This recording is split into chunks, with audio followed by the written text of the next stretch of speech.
The Atlanta Falcons just made a series of critical moves that could reshape their immediate future, both financially and on the field. After spending much of 2024 battling NFL salary cap constraints, the Falcons now find themselves with more than $12 million in newfound cap space, a crucial step as they prepare for the 2025 season. General Manager Terry Fontenot has been working behind the scenes, executing restructures and contract extensions that have created breathing room, potentially allowing the team to add much-needed depth and talent. But before you dive into the details, hit that like button and make sure you're subscribed to the channel for daily updates. Now, one of the most significant moves came in the form of a 2-year, $45 million contract extension for left tackle Jake Matthews, a franchise cornerstone and one of the most reliable players on the roster. That extension alone freed up $8.5 million in cap space, but the work didn't stop there. The Falcons also restructured the contracts of right guard Chris Lindstrom and star cornerback A.J. Terrell, converting portions of their salaries into bonuses. According to Spotrac,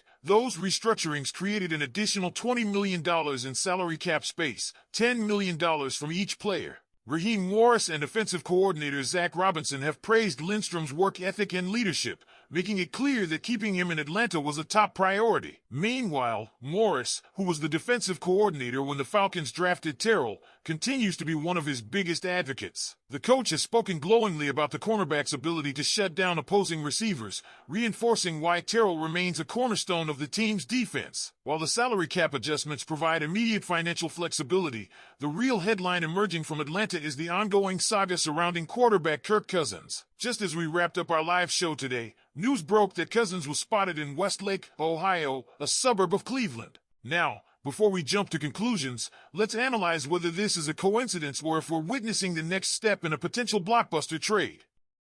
Because let's be real, what are the chances that Cousins is just vacationing in suburban Cleveland in late March? My gut tells me this isn't about a casual trip or a family visit. No, this is about business. The Cleveland Browns are likely evaluating their quarterback situation, and Cousins is in town to have serious discussions. This is a complex trade situation because Cousins has a no-trade clause in his contract.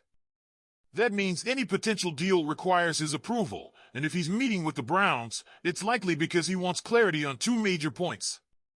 First, what is Cleveland's plan at the quarterback position? Cousins doesn't want to land in a situation similar to his stint in Atlanta, where a rookie quarterback could eventually push him out. If the Browns plan to draft someone like Shedeur Sanders at number 2 overall, Cousins might have second thoughts about waiving his no-trade clause. The second key point is money. The Browns won't want to take on Cousins' full contract, which means both sides will have to negotiate a middle ground. Would Cousins be willing to restructure his deal? Would Cleveland offer an incentive-laden contract? These are the questions that need answers. If those discussions go well, Cleveland would then approach Atlanta with a trade offer. My best guess? The compensation could be a conditional 5th-round pick that elevates to a 4th, and possibly even a 3rd, depending on Cousins' performance and team success. At first glance, this might not seem like a major haul for the Falcons, but considering how things ended last season, with Cousins struggling in his final 5 starts and still owed $37.5 million, getting any value in return would be a win. But here's where things get even more interesting. The wild card in all of this is Aaron Rodgers. Rumors are swirling that Rodgers is contemplating retirement, and if he does walk away, that changes the entire quarterback market. Suddenly, teams like Pittsburgh and Cleveland could find themselves in a bidding war for Cousins, driving up his trade value. Imagine going from a conditional 5th-round pick to a firm 3rd-rounder just because Rodgers decides to hang it up. That would be an absolute dream scenario for Fontenot and the Falcons front office. The logic is simple. Right now, there are 3 teams, Cleveland, Pittsburgh, and Tennessee, that could be in the market for a quarterback. If Rodgers retires, the Steelers and Browns both become desperate. That leaves Atlanta in a perfect position to leverage its asset to the highest bidder. The Falcons have played this situation patiently, refusing to release Cousins outright, and if a bidding war emerges, that patience could pay off in a big way. Now, let's shift gears for a moment, because the Falcons have also made an intriguing signing at the kicker position. Atlanta has brought in Lenny Kick, a German kicker from the NFL's International Player Pathway program. Kidd, who essentially taught himself to kick by watching YouTube videos and Instagram reels, was recently a standout at the International Combine, where he won a perfect 14 for 14 on his attempts.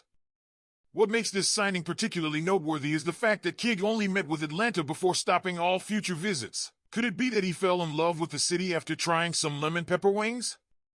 Maybe he's afraid of flying and didn't want to visit more teams?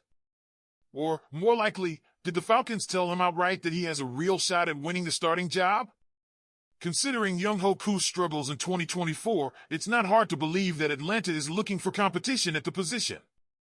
So, Falcons fans, there's a lot to digest here. What do you make of the team's cap moves? Do you think the Falcons are playing their cards right with Cousins? And what's your take on the new kicker?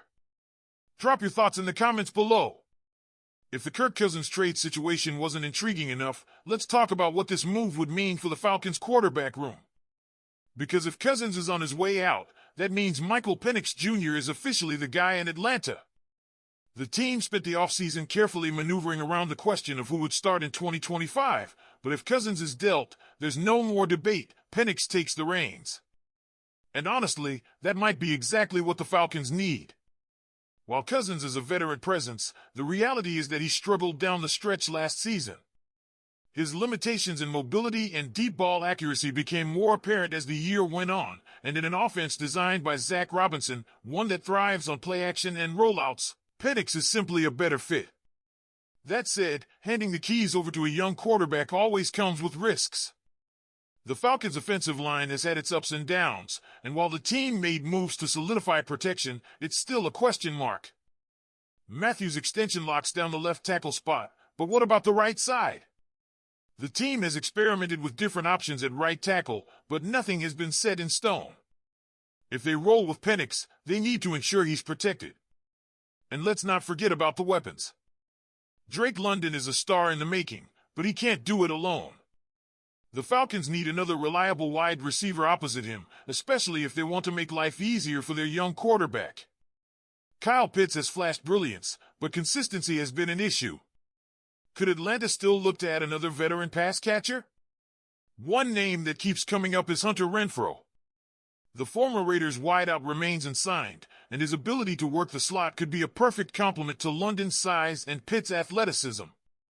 With the extra cap space the Falcons have created, bringing in a reliable short yardage target for Penix could be a smart move. So, as we wrap this up, I want to hear from you. If Cousins is traded, do you trust Penix to be the guy? Should the Falcons add another veteran wide receiver?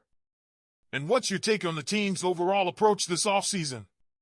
Drop a comment below, hit that like button if you enjoyed this deep dive, and make sure to subscribe for more Falcons coverage. We've got a long offseason ahead, and we'll be here breaking down every move along the way. Go Falcons!